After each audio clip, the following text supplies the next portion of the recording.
In this day and age, it's not if you're going to be hacked, it's just when. Ooh, disturbing words from a cybersecurity expert who's handled thousands of cases. Security experts say there were more than 1 billion hacking attempts last year. In this Target 11 investigation, Robin Taylor takes an in-depth look at how these thieves are cracking your codes and how to protect yourself. Robin. David and Peggy, how good are your passwords? Are they good enough to keep the bad guys out? Well, there's a good chance that they aren't. So I'm here to show you how to make your passwords hack-proof. Chris Autry's Yahoo account was hacked 5 times in 6 weeks. You have to do some damage control.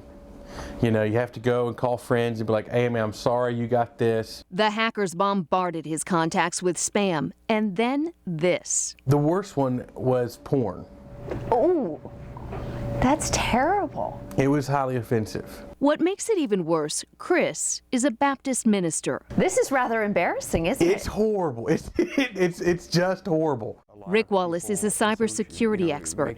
He's helped thousands of victims like Chris restore their reputations and their credit. He says the most common mistake is using the same password for multiple accounts. Hackers get in through the weakest link with the least security. Once you get into their social networking website, you can pop right onto, their banking website and continue on. It takes 10 minutes for a hacker's computer to crack a 6-digit lowercase password. 10 hours if it's upper and lowercase. Add more digits and special characters, and it becomes infinitely more difficult. Yet most of us use simple combos that are easy to remember. I can find out what your dog's name is. I can find out where you were born. I can find out your date of birth. Instead, experts recommend using upper and lowercase letters along with numbers and punctuation. The longer, the better. Stay away from names, places, colors, or dates, and change your password every 30 to 60 days. Rick also told me to be creative with those security questions, even giving fake answers that no one will find online. Well, instead of where were you born, because I can find out where you were born, instead of using that answer, how about using your favorite city? Complicated passwords are harder to remember, but they're also harder to decode. Is it difficult to enter that in every time? Yes, but is it worth it? I've never been hacked. As for Chris, he's fortunate the hackers didn't ruin him financially. He's closed his Yahoo account and opened a new one with another provider. This time, his password is much stronger. We've just encrypted it even more, and hopefully it'll stick. The ultimate password protection uses something that only you have, like your fingerprint or an iris scan, but it's only used for the most secure systems. There are programs you can use to check how strong your passwords are. We've set up a link on our website. Just go to WPXI.com. Robin Taylor, Channel 11 News. Once they've stolen your identity, it's gone.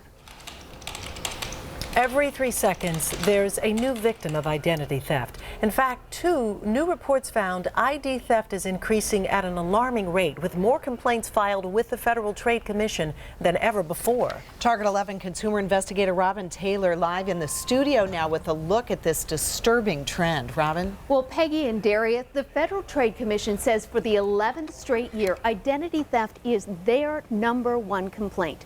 It affects millions of people and costs billions of dollars. But there's a new trend. Thieves are now going after tax returns, and it's happening here. Just listen to this Westmoreland County woman's story. My bank used my social security number for my account number. Once they had that, it was a free-for-all. Teresa Simcoe's identity was stolen 2 years ago. Since then, thieves have opened dozens of accounts in her name. As long as you have decent credit, they will keep going until they can destroy your credit. She's filed a police report, a fraud alert, and has even put a 7-year lock on her credit. But the bills keep coming for merchandise she didn't order. Oh, I get all the bills, but the packages go all over the United States. And last year, someone filed a tax return in her name. A completely erroneous, completely fraudulent tax return. The crime of identity theft has gotten worse. We took Teresa's information to Mike Brzezinski, an identity theft expert, who found her social security number in the hands of criminals in the UK, Switzerland, and the Philippines. So they get your name, your address, your social security number, your date of birth. The real trend now is stealing from the government, whether it's tax returns, welfare checks, or documents like a passport.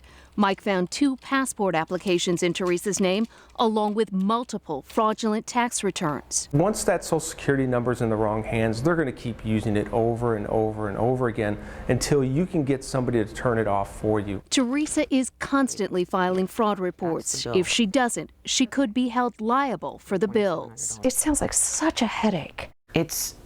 I wouldn't wish it on my worst enemy. I wouldn't wish it on anyone. It's really daunting. Agencies don't have the manpower to check all of the applications, so many of them go through even with that fraud alert. Teresa's hoping she can change her social security number, but that isn't easy. It shows why it is so important to guard your social security number. Robin Taylor, Channel 11 News. And Robin investigates all sorts of consumer problems, so if you have one, you can email her at target11@wpxi.com. You can also find Robin on Twitter at WPXI Robin Taylor. As I just opened the door at the first pull, it just shattered in large chunks. Target 11 discovers a kitchen nightmare. Glass oven doors exploding without warning, and it got the attention of the feds. When families started sharing their stories, we got consumer investigator Robin Taylor on the case. Robin. I talked to the Consumer Product Safety Commission. They are very concerned and have launched an investigation because someone could get seriously hurt. I also talked to homeowners who weren't even cooking when the tempered glass exploded. My husband was here doing dishes. He's like, oh my God. He said the glass just shattered. Like, Mary oh Walker showed me what happened. The whole glass, the outside glass, just splintered. She took pictures of her Frigidaire range that showed tempered glass everywhere. And here's the odd part about it. They hadn't used the oven for months. It just collapsed into a million pieces, just everywhere. I was cooking dinner for my family. Sherry Sabansky shared a similar story with me about her Frigidaire range. It just shattered in large chunks. Only this time it was the inner glass in her oven door that shattered. The glass was everywhere. And my dinner wasn't covered with foil or anything, so I lost dinner that night too. The Consumer Product Safety Commission is investigating hundreds of complaints over the past couple years, involving many manufacturers, and some include injuries.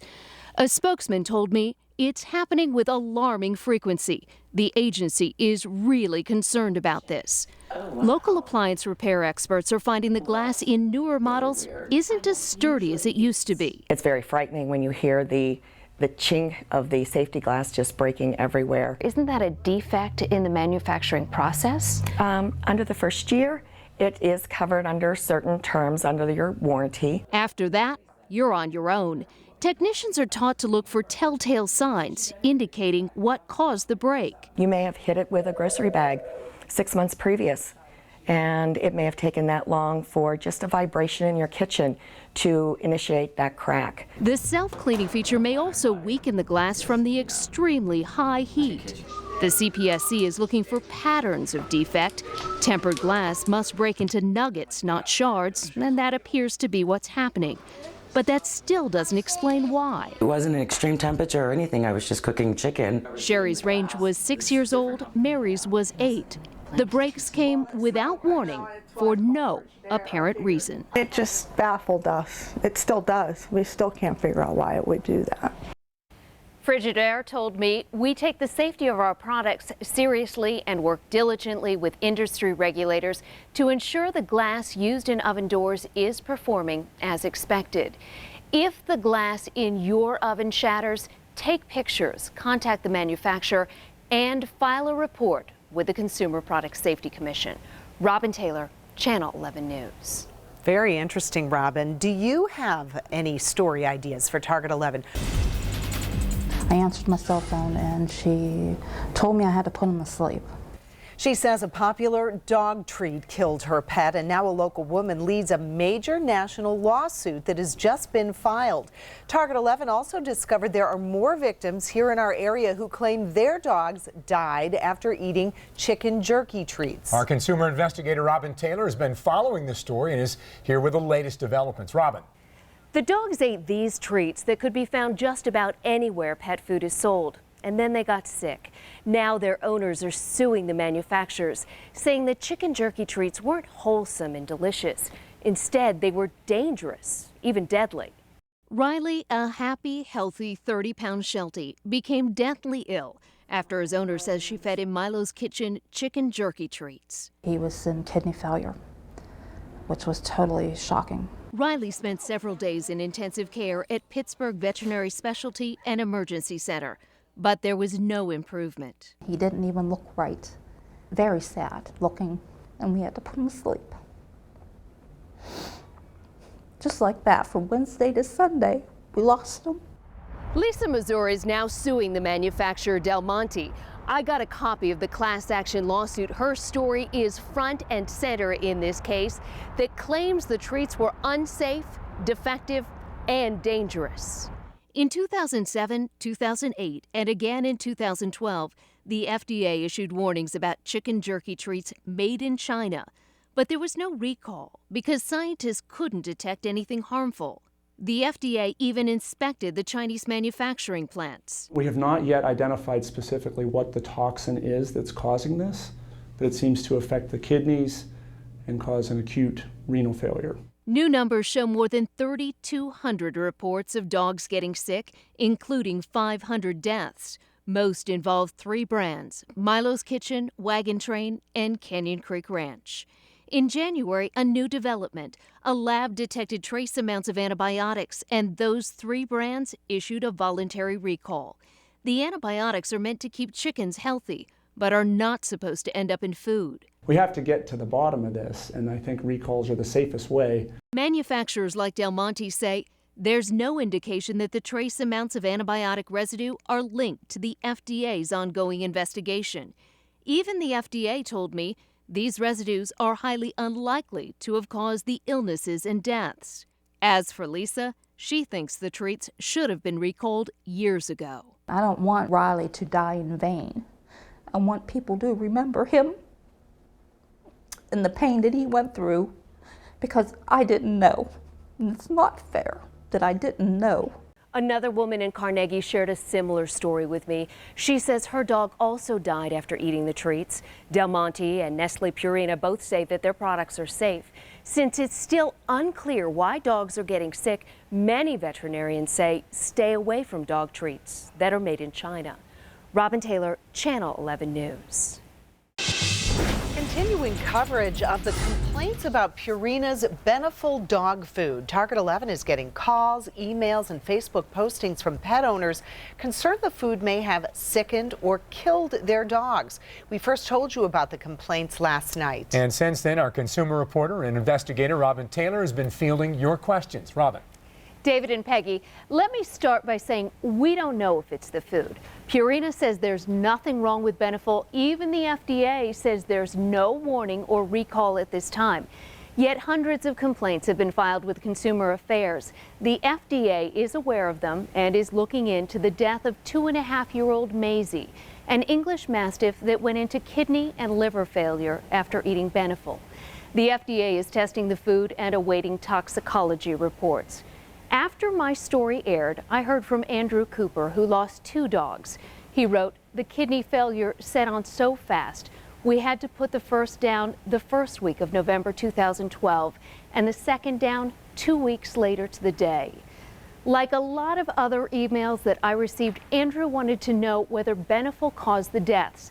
The best advice I have is to talk to your vet because there are many things besides food that can cause illness. If you're convinced that the food may be at fault, you can file complaints with the Consumer Affairs, the FDA, and Purina, and we've got links and phone numbers on our website. I want to be careful here because Purina says there's a lot of misinformation circulating and no scientific evidence to back it, and it is not unusual for the FDA to look into adverse events. Robin Taylor, Channel 11 News.